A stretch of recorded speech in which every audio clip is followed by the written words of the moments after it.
ರಾಜ್ಯಾದ್ಯಂತ ನಾಳೆ ಅಥವಾ ನಾಡಿದ್ದಿನಿಂದ ಕೋವಿಡ್ ಟೆಸ್ಟ್. ILI ಸಾರಿ ಕೇಸ್ಗಳಿಗೆ ಕೋವಿಡ್ ಟೆಸ್ಟ್ ಕಡ್ಡಾಯ ಅಂತ ಆರೋಗ್ಯ ಸಚಿವರೇ ಹೇಳಿಬಿಟ್ಟಿದ್ದಾರೆ. ಖಾಸಗಿ ಮತ್ತು ಸರ್ಕಾರಿ ಆಸ್ಪತ್ರೆಗಳಲ್ಲಿ ಕೋವಿಡ್ ಟೆಸ್ಟ್ ಕಡ್ಡಾಯವಾಗಿ ಮಾಡಬೇಕು. ಮುಂದಿನ ಸಭೆಯ ಬಳಿಕ ಕೊರೋನಾ ಕ್ರಮದ ಬಗ್ಗೆ ನಿರ್ಧಾರ. ಅಂದರೆ ಇನ್ನೊಂದು ವಾರ ನೋಡೋಣ ಅಂತ ಅವ್ರು ಹೇಳ್ತಾ ಇರೋದು.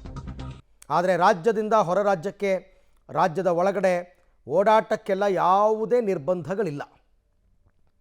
ಈಗ ಸದ್ಯಕ್ಕೆ ಅವ್ರು ಹೇಳಿರ್ತಕ್ಕಂಥದ್ದು ಯಾರ್ಯಾರಿಗೆ ಸಿಂಪ್ಟಮ್ಸ್ ಇದೆ, ಅದರಲ್ಲೂ ವೃದ್ಧರು ಮತ್ತು ಗರ್ಭಿಣಿಯರು, ಇವರಿಗೆ ಕೋವಿಡ್ ಟೆಸ್ಟ್ ಕಡ್ಡಾಯ ಮಾಡಬೇಕು. ಅದರ ಜೊತೆಗೆ ಉಸಿರಾಟದ ತೊಂದರೆ ಇರತಕ್ಕಂಥ ಇನ್ಫ್ಲೂಯೆನ್ಸಾ, ನ್ಯೂಮೋನಿಯಾ ಇಂಥ ರೋಗಗಳಿಂದ ಬಳಲ್ತಾ ಇದ್ದರೆ, ಇನ್ಫ್ಲೂಯೆನ್ಸಾ ಲೈಕ್ ಇಲ್ನೆಸ್ ಇದ್ದರೆ ಆಗ ಮಾತ್ರ ಆಸ್ಪತ್ರೆಗಳಲ್ಲಂತೂ ಮಾಸ್ಕ್ ಕಡ್ಡಾಯ ಮಾಡಬಹುದು. ಅಂದರೆ ಏನಾಗಬಹುದು, ರೂಲ್ಸ್ ಜಾರಿ ಆಗ್ಬೋದು ಅಂತ ನಾವು ಅಡ್ವಾನ್ಸಾಗಿ ಹೇಳ್ತಾ ಇದ್ದೀವಿ, ಏನಾಗಬಹುದು ಅಂತ. ಸಭೆ ಸಮಾರಂಭಗಳಲ್ಲಿ ಮಾಸ್ಕನ್ನು ಕಡ್ಡಾಯ ಮಾಡಬಹುದು. ಸಾಮಾಜಿಕ ಅಂತರ ಪಾಲನೆಗೆ ಸೂಚನೆಯನ್ನು ಕೊಡಬಹುದು.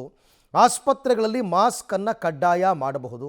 ಆಸ್ಪತ್ರೆಗಳಲ್ಲಿ ಮಾಡಬೇಕು, ಇನ್ಫ್ಯಾಕ್ಟ್ ಇವಾಗಿಂದನೇ ಮಾಡಬೇಕು. ನನ್ನ ಪ್ರಕಾರ ಸ್ಯಾನಿಟೈಸರ್ ಬಳಕೆಗೆ ಸೂಚಿಸ್ಬೋದು. ಅದು ನಿಮ್ಮ ಎಚ್ಚರಿಕೆ ನೀವು ಮಾಡಲೇಬೇಕು.